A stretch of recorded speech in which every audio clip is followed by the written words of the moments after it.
Hey, it's Tal, showrunner of Regarding Dracula. I'm excited to announce that we have a merch store. You can buy Dracula-themed shirts, bookmarks, pins, postcards, and more. Just head to bit.ly/regardingdracula. Again, that's bit.ly/regardingdracula. Jonathan Harker's journal, kept in shorthand, the 7th of May. It is again early morning, but I have rested and enjoyed the last 24 hours. I slept till late in the day and awoke of my own accord. When I had dressed myself, I went into the room where we had supped and found a cold breakfast laid out, with coffee kept hot by the pot being placed on the hearth. There was a card on the table on which was written, "I have to be absent for a while. Do not wait for me. D." I set to and enjoyed a hearty meal. When I had done, I looked for a bell so that I might let the servants know I had finished, but I could not find one.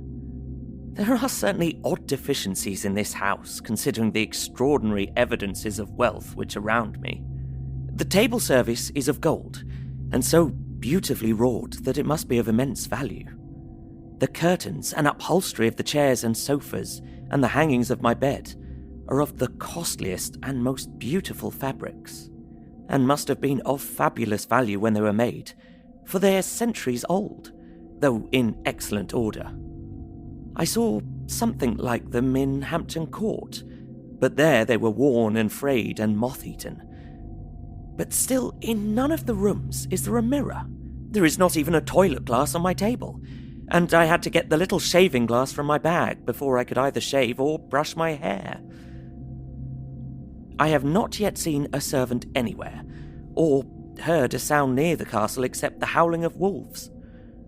Some time after I had finished my meal, I do not know whether to call it breakfast or dinner, for it was between 5 and 6 o'clock when I had it. I looked about for something to read, for I did not like to go about the castle until I had asked the Count's permission. There was absolutely nothing in the room, book, newspaper, or even writing materials. So, I opened another door in the room and found a sort of library. The door opposite mine I tried, but found it locked. In the library, I found, to my great delight, a vast number of English books, whole shelves full of them, and bound volumes of magazines and newspapers. A table in the centre was littered with English magazines and newspapers, though none of them were of very recent date. The books were of the most varied kind: history, geography, politics, political economy, botany, geology, law, all relating to England and English life and customs and manners. There were even such books of reference as the London Directory, the Red and Blue Books, Whitaker's Almanac, the Army and Navy lists, and, it somehow gladdened my heart to see it, the Law List. Whilst I was looking at the books, the door opened and the Count entered. He saluted me in a hearty way and hoped that I had had a good night's rest. Then he went on, "I am glad you found your way in here, for I am sure there is much that will interest you. These companions," and he laid his hands on some of the books, "have been good friends to me, and for some years past, ever since I had the idea of going to London, have given me many, many hours of pleasure. Through them, I have come to know your great England, and to know her is to love her. I long to go through the crowded streets of your mighty London, to be in the midst of the whirl and the rush of humanity, to share its life, its change, its death, and all that makes it what it is. But alas, as yet I only know your tongue through books. To you, my friend, I look that I know it to speak."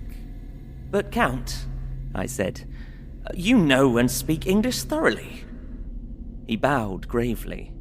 "I thank you, my friend, for your too flattering estimate, but yet I fear that I am but a little way on the road I would travel. True, I know the grammar and the words, but yet I know not how to speak them." "Indeed," I said, "you speak excellently." "Not so," he answered.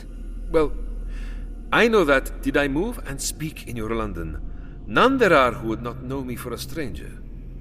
That is not enough for me. Here, I am noble, I am boyar. The common people know me, and I am master. But a stranger in a strange land, he is no one. Men know him not, and to know not is to care not for. I am content if I am like the rest, so that no man stops if he sees me, or pause in his speaking if he hear my words. Ha ha, a stranger! I have been so long master that I would be master still, or at least that none other should be master of me. You come to me not alone as agent of my friend Peter Hawkins of Exeter, to tell me all about my new estate in London. You shall, I trust, rest here with me a while, so that by our talking I may learn the English intonation. And I would that you tell me when I make an error, even of the smallest, in my speaking.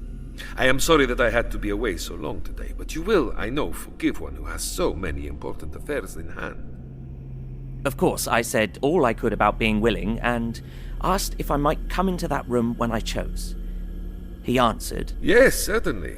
And added, You may go anywhere you wish in the castle, except where the doors are locked, where, of course, you will not wish to go. There is reason that all things are as they are, and did you see with my eyes and know with my knowledge, you would perhaps better understand. I said I was sure of this, and then he went on, We are in Transylvania, and Transylvania is not England. Our ways are not your ways, and there shall be to you many strange things. Nay, from what you have told me of your experiences already, you know something of what strange things there may be. This led to much conversation, and as it was evident that he wanted to talk, if only for talking's sake, I asked him many questions regarding things that had already happened to me or come within my notice. Sometimes he sheered off the subject or turned the conversation by pretending not to understand. But generally he answered all I asked most frankly. Then, as time went on, and I had got somewhat bolder, I asked him some of the strange things of the preceding night, as, for instance, why the coachman went to the places where he had seen the blue flames. He then explained to me that it was commonly believed that on a certain night of the year, last night, in fact, when all evil spirits are supposed to have unchecked sway, a blue flame is seen over any place where treasure has been concealed. That treasure has been hidden, he went on, in the region through which you came last night. There can be but little doubt, for it was the ground fought over for centuries by the Walasian, the Saxon, and the Turk. Why, there is hardly a foot of soil in all this region that has not been enriched by the blood of men, patriots or invaders. In old days there were stirring times, when the Austrian and the Hungarian came up in hordes, and the patriots went out to meet them, men and women, the aged and the children too, and waited their coming on the rocks above the passes, that they might sweep destruction on them with their artificial avalanches. When the invader was triumphant, he found but little, for whatever there was had been sheltered in the friendly soil. But how, said I, can it have remained so long undiscovered, when there is such a sure index to it, if men will but take the trouble to look? The Count smiled, and as his lips ran back over his gums, the long, sharp, canine teeth showed out strangely. He answered, Because your peasant is at heart a coward and a fool. Those flames only appear one night, and on that night, no man of this land will, if he can help it, stir without his doors. And, dear sir, even if he did, he would not know what to do. Why, even the peasant that you tell me of who marked the place of the flame would not know where to look in daylight even for his own work.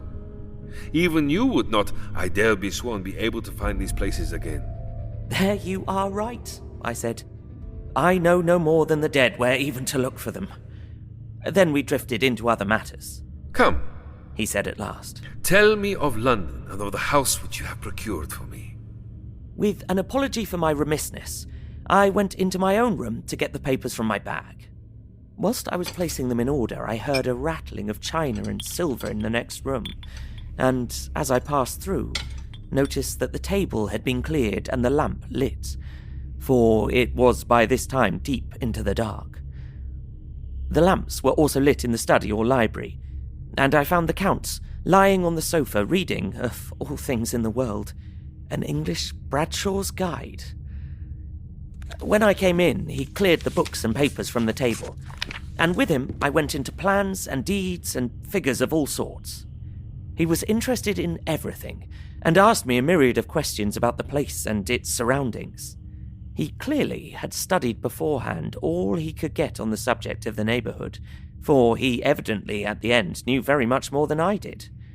When I remarked this, he answered, "Well, but my friend, is it not needful that I should?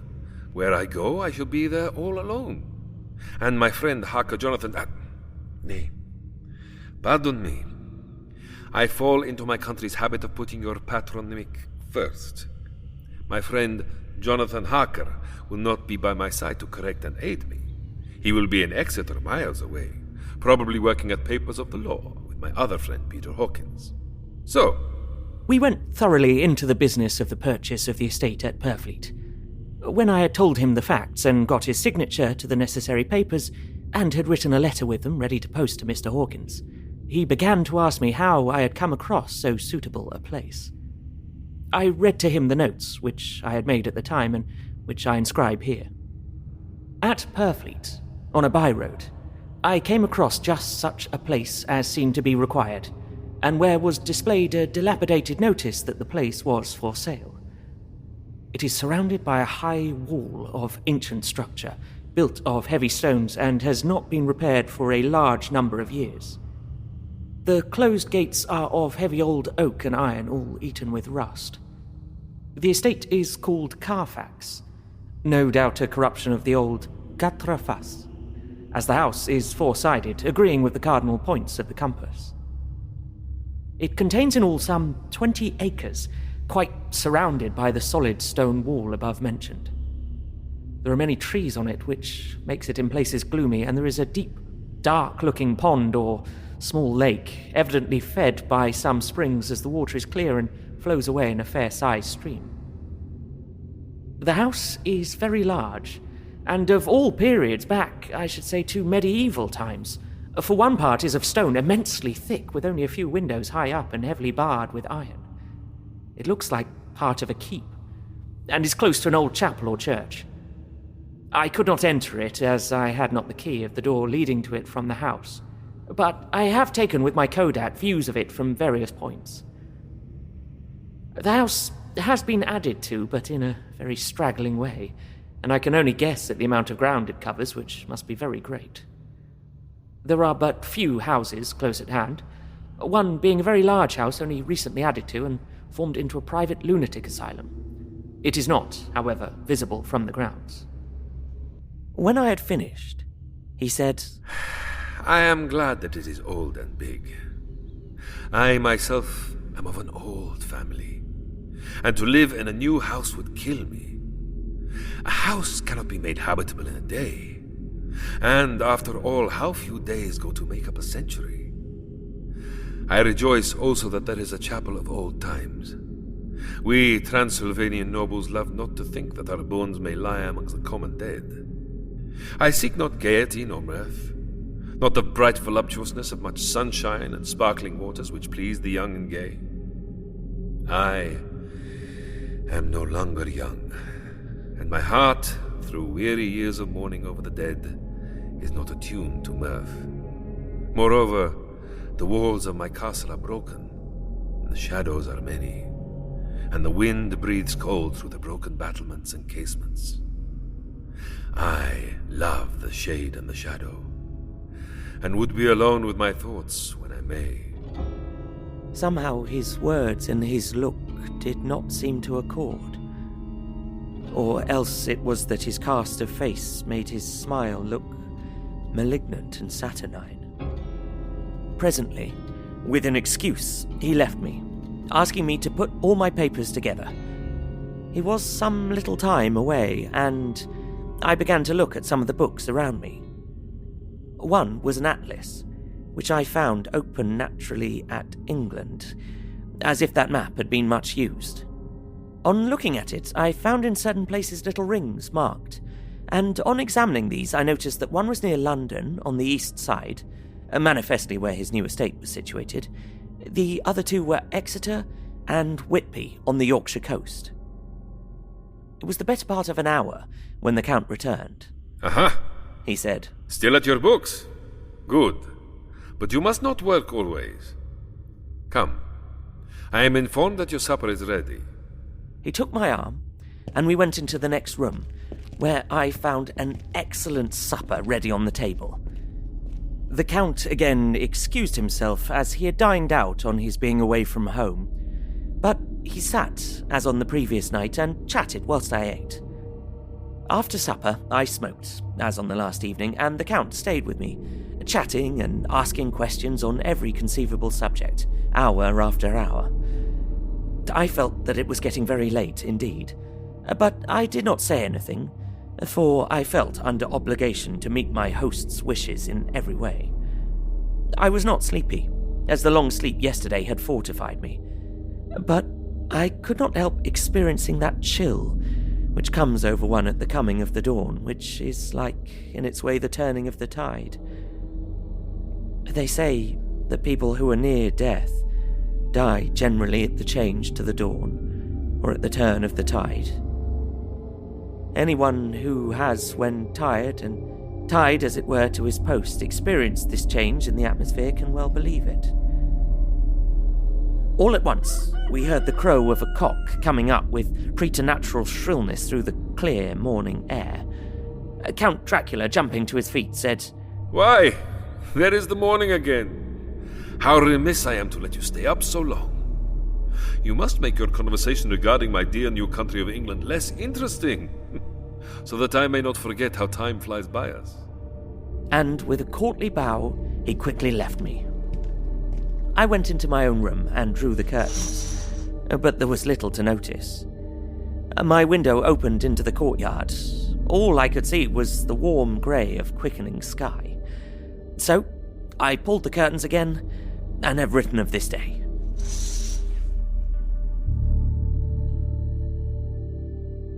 This episode featured Ben Galpin as Jonathan Harker and Kareem Cronflee as Dracula. Directed by Stephen Indrisano. Dialogue editing by Stephen Indrisano. Sound design by Tal Manir. Featuring music by Travis Reeves. Produced by Ella Watts and Pacific S. Obadiah, with executive producers Stephen Indrisano, Tal Manir, and Hannah Wright. A Bloody FM production.